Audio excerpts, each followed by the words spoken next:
Who am I that the highest king would welcome me? I was lost, but he brought me in. Oh, his love for me. Oh, his love for me. Who the Son sets free, oh, is free indeed. I'm a child of God, yes I am. Free at last, he has ransomed me.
Well, I'm really glad you're here today. It is such a volatile time in our world. Just when I think that things are leveling off and getting back to something more civil, things just seem to ramp up again. And we all have our stories to tell. We all have, the way things are going in our individual lives, and the stories are sometimes sad, sometimes amazing. But no matter what, we're really glad that you have joined us here in the North Point online community for this shared worship experience that we have each week. Really glad that you are here.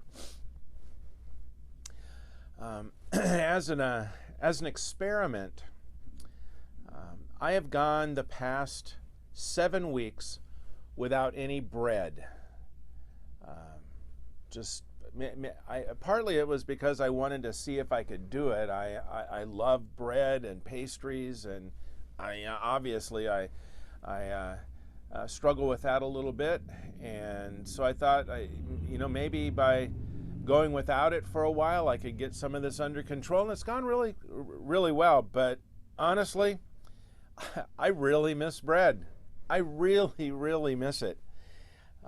What do I miss the most? First thing that I miss the most is Wanda's fresh-made banana nut bread. I take it and put it in the little toaster oven, slices of it, and put a little bit of butter on that, and it is that taste. I haven't had it in a while, and I really, really miss it. The other thing that I miss is I am a huge fan of sourdough bread, and I like to get it and slice it, put it in the toaster. It comes out, it has a little bit of butter on it, and I like to put apricot preserves. I could eat that every day of my life and never ever get tired of it. There's something magical about bread, don't you think? When Jesus calls himself the bread of life in Scripture, the small communion pellet that we take generally at communion in our in-person gatherings, this is not what I think of when I think of bread. I think of something more like the small loaf of bread that I have here in front of me.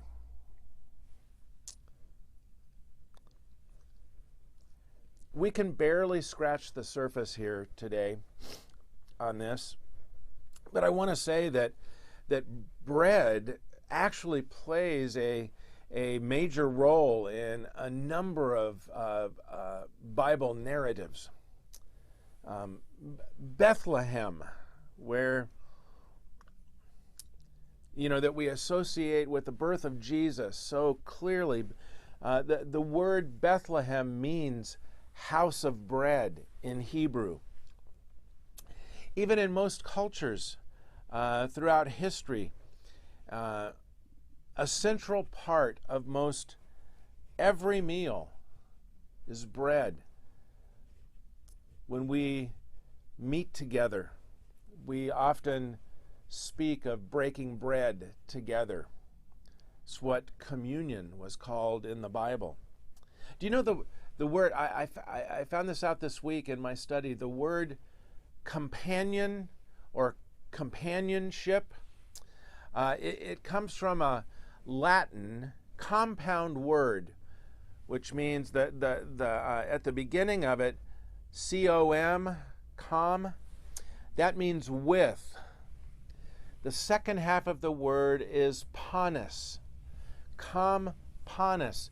And panis is the Latin word for, you guessed it, bread.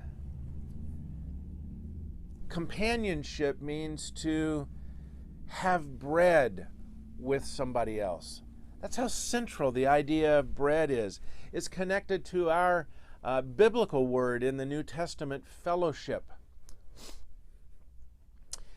In the Gospel of John in chapter 6, the disciple John records a couple of amazing stories. He records some details to a couple of great miracles that Jesus performs. There's this one where there are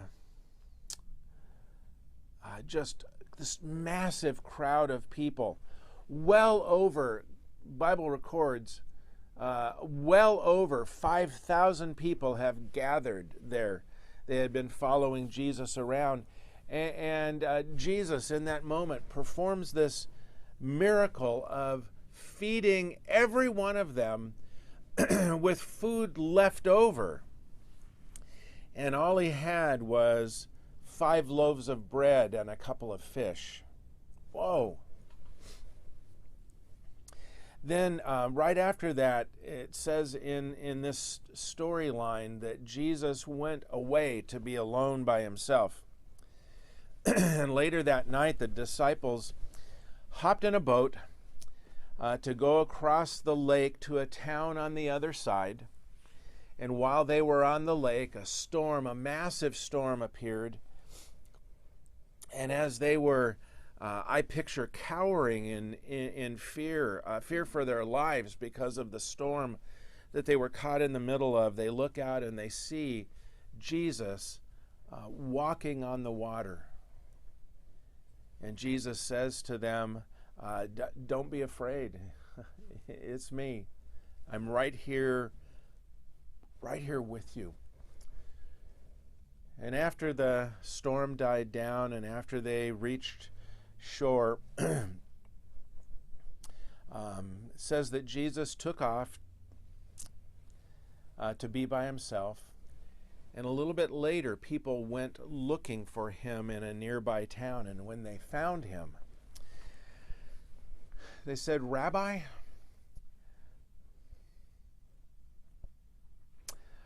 when did you get here? We don't understand. When did you get here?" And we read in John chapter 6 these words, "Very truly I tell you, you are looking for me, not because you saw the signs I performed, but because you ate the loaves and had your fill. Do not work for food that spoils, but for food that endures, even to eternal life." They were out there looking for Jesus because he had gave them food, and he had given them food, and they were looking for more food. And they responded to Jesus by bringing up this story out of their past when their Jewish ancestors followed Moses as they wandered in the wilderness for years and years and years, looking for the promised land. And here's how the story continues in chapter 6. "What sign then will you give that we may see it and believe you?" Jesus, what will you do? "Our ancestors ate the manna in the wilderness. As it is written, he gave them bread from heaven to eat." This is crazy. In that moment, they were still impressed, even more impressed, by the bread from Moses that floated down from heaven once every day for their ancestors hundreds and hundreds and hundreds of years before. But apparently they are not all that impressed that Jesus had just used some earthly bread and multiplied it to feed this massive crowd that had gathered. And I think as I look at it, the trouble was that It's like the growling in their stomachs had blinded them to the sign that was right in front of their noses. Really? You don't remember the loaves and fish from just the day before? You don't see that as a sign? I think Jesus implies that. So Jesus says to them, as we continue in chapter 6, "It is not Moses who has given you the bread from heaven, but it is my Father who gives you the true bread from heaven. For the bread of God is the bread that comes down from heaven and gives life to the world." I think what Jesus was saying was starting to sink in. Manna, loaves and fish, can only solve physical hunger. But the bread of God, it gives life to all who take it. And it's so cool in this story. It says that I think in unison they cried out, "Give us that bread. We want that bread." And at the end of this part of the story, in verse 35, it says, Jesus declared, "I am the bread of life. Whoever comes to me will never, ever go hungry, and whoever believes in me will never be thirsty." What is Jesus saying to them and to us right here and now? I think he is offering real life. He is offering real access to God the Father, the creator of the universe. He is offering real redemption. All the while, we are running around trying to appease our own appetites with the physical things around us. I got to ask you today, what are you going to do with that? What are you going to do? In Psalm 34, King David wrote these words, "Taste and see that the Lord is good. Blessed is the one who takes refuge in him.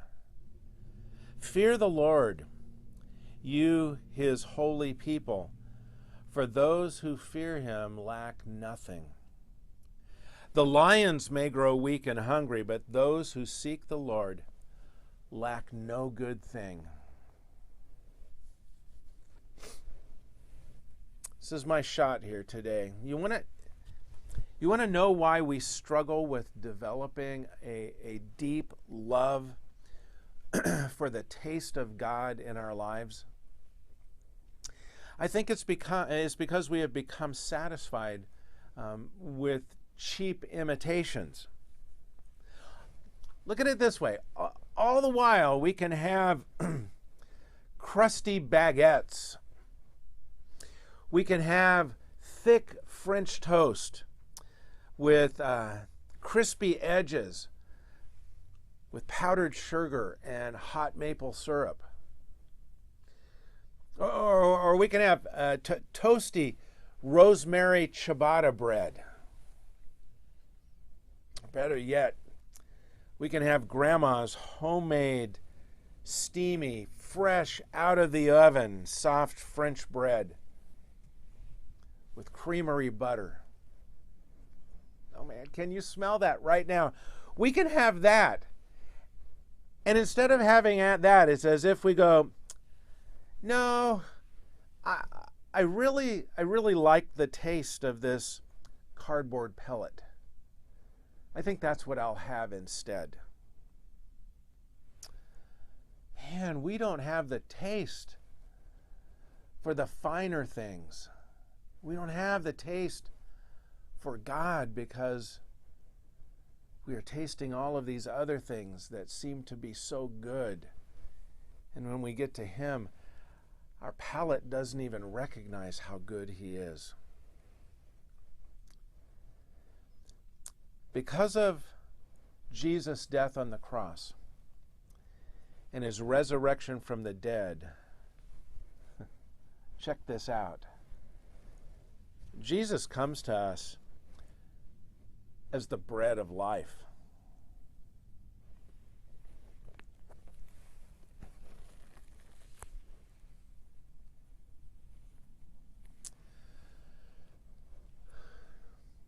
Today,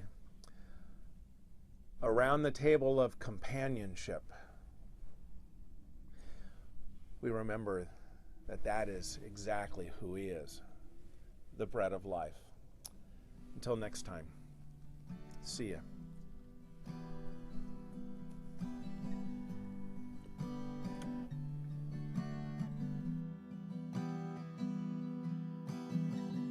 Come to the river where mercy flows. Come take your rest at the foot of his throne. Come as you are and be renewed. Come take the peace he offers you.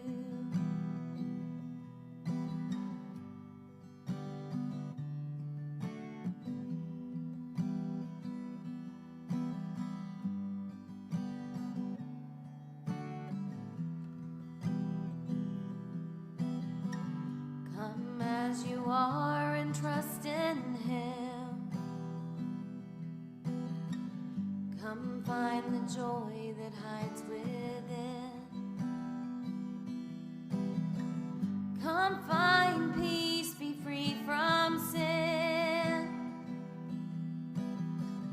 Come find new life, let hope begin. For he is the living water, and he is the breath of life, and he is the bread that was broken. He's the way, the truth, the light. He's the one I call Father. It's in him whom I